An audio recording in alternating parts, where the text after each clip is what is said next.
iniciando esse outro bloco, nós vamos perguntar aqui para a doutora Floriza, né, como que a gente consegue lidar com sentimentos de angústia, que está vindo resultado da ansiedade.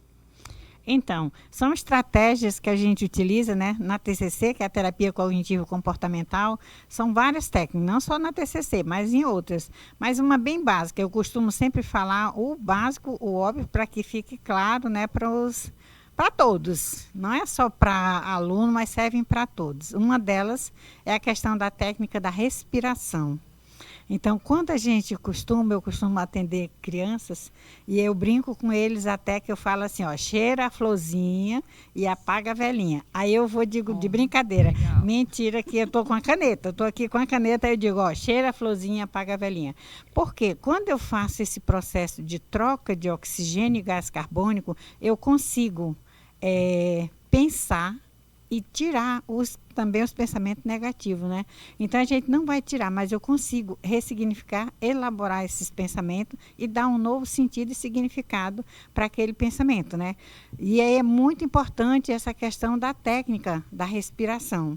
Se nós estamos tendo uma crise ou uma pré-crise de ansiedade, eu preciso muito ter esse conhecimento. Então eu respiro. Puxa, respiração, os alunos já podem começar a treinar.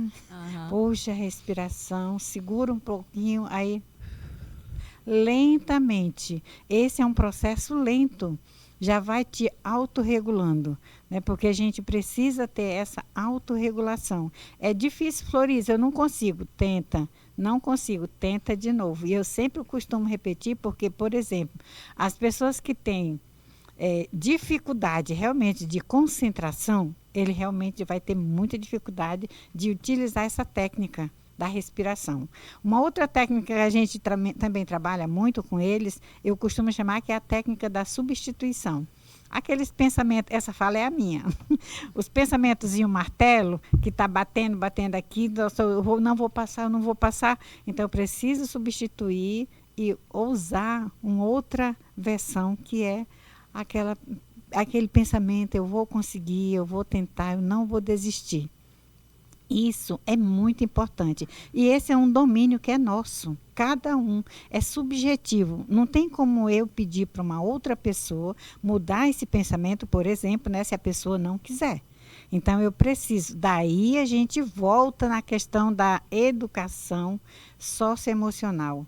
Porque eu consigo identificar minhas emoções, meus sentimentos e consigo reelaborar e desenvolver habilidades que eu possa melhorar essa funcionalidade. Isso é muito importante. Tem outras técnicas também que são utilizadas. A leitura também é muito importante, o desenho, como eu já falei anterior, né? Sair daquele espaço, uma outra questão que é muito importante. Se eu percebo que naquele espaço está muito ruim, então eu preciso sair e vou respirar em outro espaço.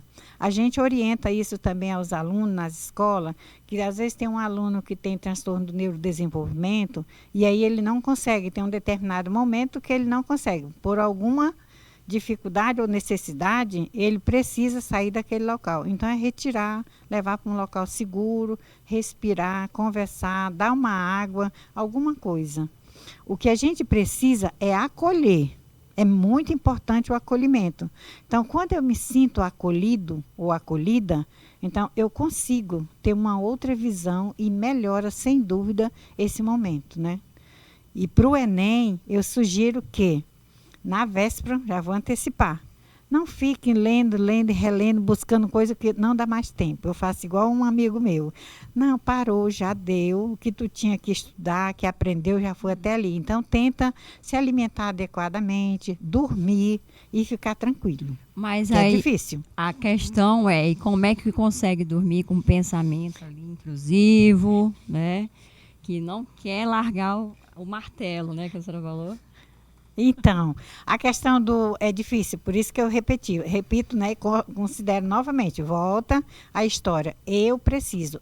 Floriza, eu preciso ter essa decisão. Eu posso orientar, explicar, atender e fazer N atividades, N tarefas que vão beneficiar esse momento. Mas se a pessoa em si não olhar para si e definir, né, ter esse conhecimento, essa autonomia, que é o que a gente chama de autoconhecimento e autorregulação, então ele não vai conseguir, ele ou ela. Então ele precisa ter essa decisão. Mas aí, como sugestão, escuta uma música, um hino, seja o que for, algo que te deixe bem. Uma coisa que é muito importante, gente, você escuta ou faz aquilo que você gosta. Não é porque a psicóloga ou alguém disse para tu fazer, vai para academia. Não, tu gosta? Se tu não gosta, não vai. Ah, faz uma leitura. Tu gosta de leitura? Os alunos, eu acredito que sim, né?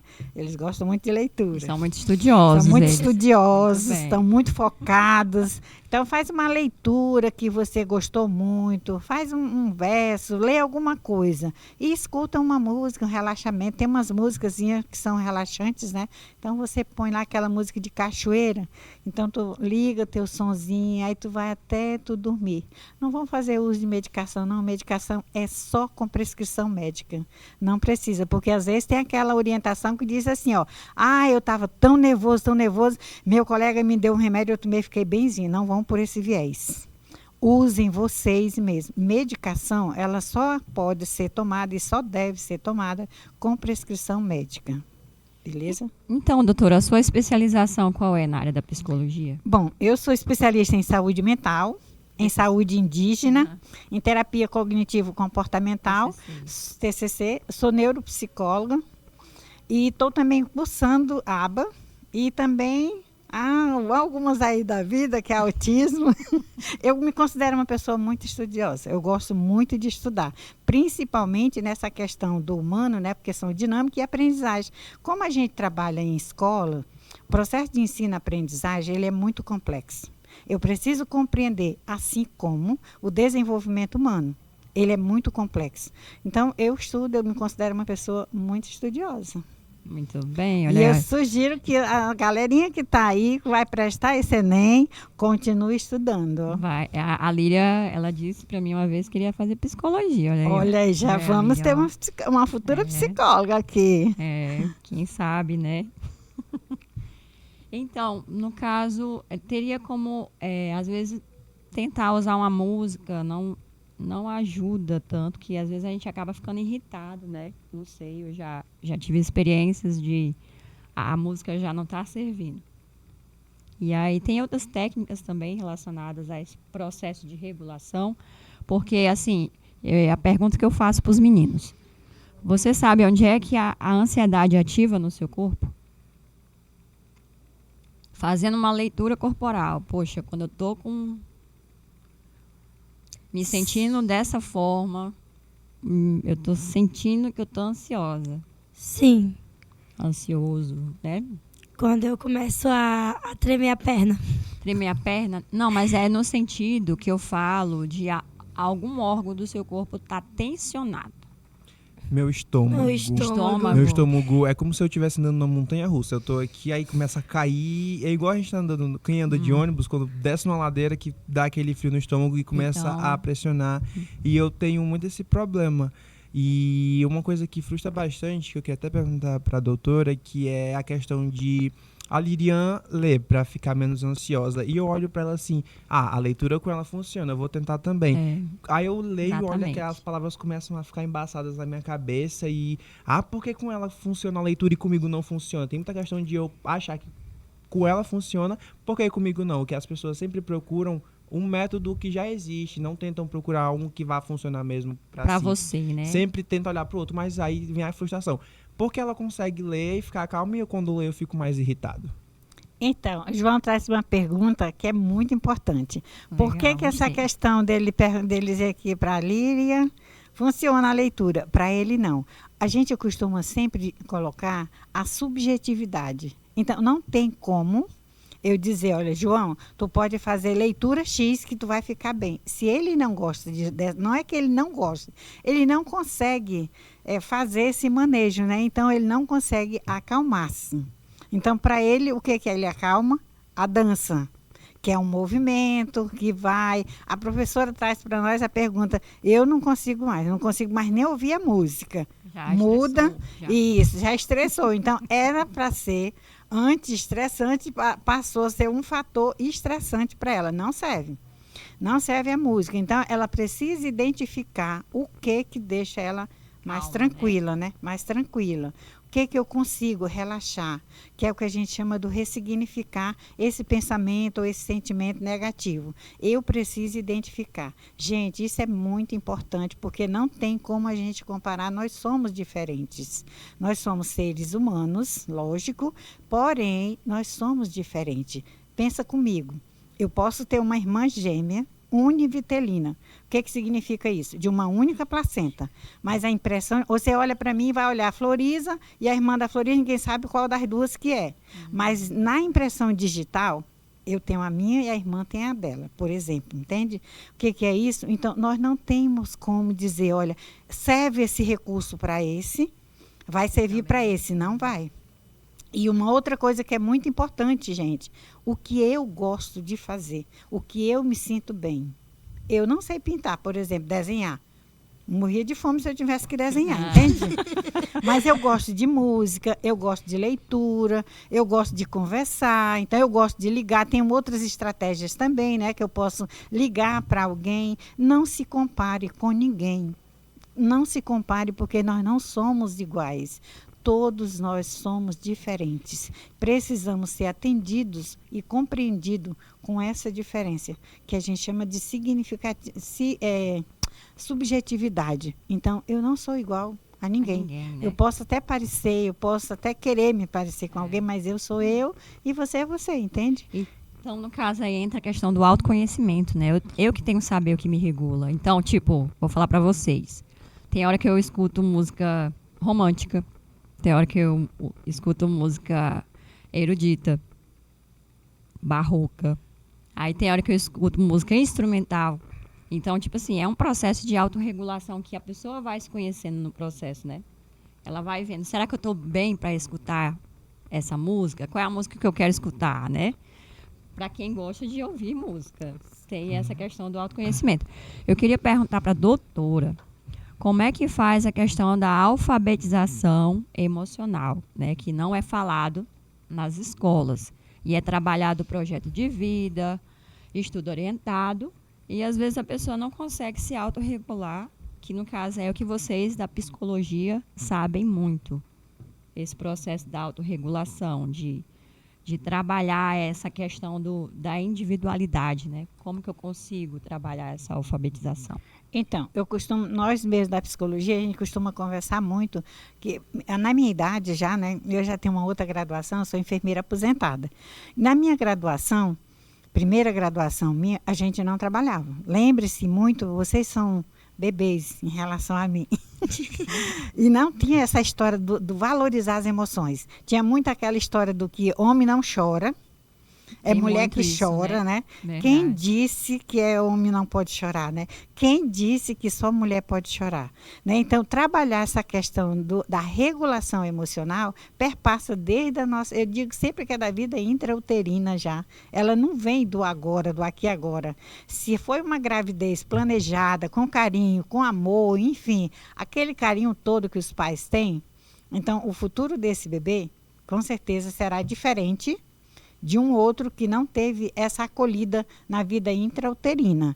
E aí tem um outro viés que é importante. Nós trabalhamos já nos anos iniciais, do primeiro até o ensino médio, nós da psicologia.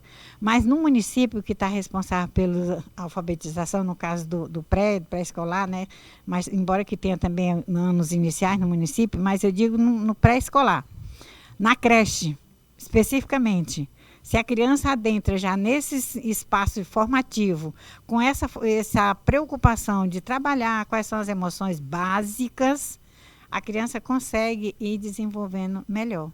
Né? Então, eu digo sempre que é uma alfabetização mesmo, professora, que a gente precisa trabalhar muito no dia a dia. E na questão da saúde mental, isso faz muito a diferença, porque nós temos ainda também uma interpretação errônea com relação à saúde mental.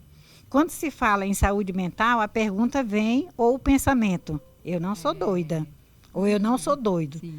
É o contrário. A saúde mental, ela traz exatamente esses componentes de como é que eu lido com essas demandas do dia a dia. Como é que eu lido com as minhas emoções? Como porque que eu estou, né? Como é que eu estou? O que é que eu estou sentindo? Eu estou triste? Por que eu estou triste? Né, então, eu preciso ter esses conhecimento e domínio. E a gente chama de desenvolvimento de habilidade socioemocional. E no dia a dia da escola, nós estamos trabalhando isso, só que é muito pouco ainda. A gente espera que tão próximo a gente esteja com mais psicólogos nas escolas para trabalhar. Esse é meu desejo. Inclusive, esse trabalho que nós estamos aqui começando é um objetivo futuro, né? Para que venha fazer esse acolhimento, não só na vida dos alunos, mas como na vida dos professores também, que lidam com demandas tão abrangentes, né? Que envolve não só o aluno em si, mas como questões também que ele não consegue lidar, questão familiar também, né? E assim, doutora, eu achei muito interessante nessa questão de nomear, né, o que está sentindo. A gente pode, né, dizer o quanto que eu estou sentindo, o nível, né? Será que eu posso falar? Será que eu não vou explodir na hora? Porque gera muito isso, a pessoa nem sabe o que ela está sentindo às vezes. E aí ela fica com dores em sofrimento. Eu achei muito legal a sua fala, quando a senhora falou sobre o sofrimento. A pessoa está ali em sofrimento e ela nem sabe que está em sofrimento. E como é que eu lido com isso? Eu primeiro tenho que identificar isso, né? E a questão da assertividade, eu queria que a senhora falasse um pouquinho, né? Que é uma palavra nova, a questão da assertividade, dessa busca, né? Nas relações interpessoais, né? A questão da escola. A gente percebe que os alunos têm questões familiares, têm questão na escola, e ele tem que saber administrar e usar bem essas balanças, né? Sim, na questão da assertividade, a comunicação assertiva ou comunicação não violenta, né, que é essa questão de eu reconhecer, de eu saber lidar com o não. Eu costumo sempre citar o exemplo do não, porque o não, por isso, eu tenho uma justificativa, mas porém é um não. E o não, virei de costa, fui embora, né? Ou então nessa questão de uma agressividade, por exemplo. Se alguém me disse alguma coisa que eu não gostei, aí eu vou com resposta agressiva. Como uso, né, no vulgar, eu respondo na lata. Não vai por esse viés do na lata. Ressignifica, elabora uma pergunta e volta. Isso, e volta depois, num outro momento. Olha, Floriza, aquilo que você falou, eu não gostei. Você não precisava falar e tal, e tal. Porque às vezes a pessoa, como a professora traz, a pessoa às vezes não está bem. Nós não somos obrigadas a todos os dias estar bem. Nós somos seres humanos movidos a emoções e desafios do dia a dia. Todos os dias nós temos desafios a enfrentar. O diferencial está em como que eu lido. Daí a gente volta, não vai ser cansativo, porque vocês vão aprender a identificar, reconhecer e elaborar estratégias para desenvolver habilidades com foco em lidar com essas temáticas. Como o nosso foco é a ansiedade, exatamente uma das questões que é muito importante. Se eu identifico que eu vou ter uma crise de ansiedade, então eu já trato da minha meu pré-cuidado, né, que é a questão do autocuidado. Né? Então eu faço meu treino, Floriza, vou mangar de mim. Não importa, estar ali sozinho, em algum canto, onde você estiver. Então, a importância é da respiração, por quê? E você precisa também da postura. Né? Porque nós temos uma mania de sentar, a gente senta e pensa que a gente já está virado. Pensa que a gente está torto para o outro lado. Então, na técnica da respiração, eu preciso estar com o meu pulmão bem expandido. Abrir bem. Para poder puxar a respiração, fazer essa troca gasosa de CO2, que é o gás carbônico, pelo O2, que é o oxigênio. E aí a gente fazer essa volta, né? O João traz uma fala da questão do intestino, qual o órgão que está comprometido com a ansiedade, quando foi perguntado, né? Que tipo de órgão. E nós temos hoje, a partir das pesquisas de neurociência, que o estômago, o intestino, na realidade, né? O estômago é o segundo cérebro. Né? Por que o segundo cérebro? Porque todo o teu movimento ele vai estar correlacionado. Não é à toa que quando você tem uma crise de ansiedade, te dá uma dor de barriga, te dá um mal-estar, te dá... Mas salientando que ela afeta todos os órgãos, tá? Não é o específico. Então, todos os órgãos, porque vai te paralisar. Nós temos aqui que ela disse que a primeira coisa ela treme logo as pernas. Mas não é só as pernas não, a mão também treme. A mão. Né? A mão, então vai por esse viés. Mas é muito importante. E aí a gente volta. A educação socioemocional é fundamental que nós possamos trabalhar nas nossas escolas. Como eu falava anterior, a gente tem uma lei já a 13.935 de 2019, com certeza vocês já ouviram falar, né, que ela está aí para ser implementada. A gente está no movimento, nós da Psicologia Escolar e Educacional, na pessoa do meu chefe, né, que é o Ocimar. Então, a gente tem o grupo todo, a gente tem articulado muito com outros órgãos, outras instituições, com pessoas da própria secretaria. Então, a gente está assim, tem um grupo de trabalho que estão envolvidos, a gente desde 2020 que a gente luta, e ela é de 2019. Até agora não foi, mas eu estou esperançosa que a gente consiga, né? Eu estou esperançosa. Do verbo esperançar. É verdade. É isso. Uma pergunta, só aqui acrescentando a fala da doutora, que essa lei realmente a gente tem muito, que a gente sempre ouviu falar dela, né? A gente sempre ouviu, mas infelizmente essa lei funciona como muitas coisas na Constituição, né? Que lá no papel é a coisa mais linda do mundo, mas infelizmente não abrange todo o corpo social. Eu acho que a ineficiência, não em todos os âmbitos, né? Porque em muitos lugares funciona. A senhora está fazendo funcionar, inclusive, legal, o que faz os alunos terem muita, assim, receio em matérias novas, como a professora falou, como o protagonismo, o projeto de vida, que são matérias, assim, muito boas, que deveriam ajudar, mas que falta a implementação dessa lei.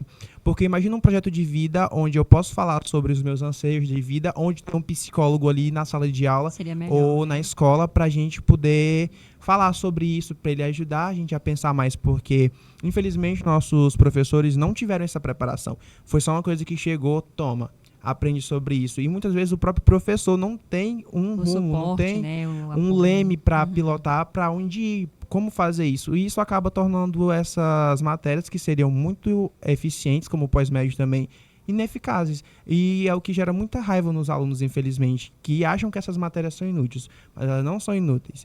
É a forma que elas são colocadas à prática que torna ela meio...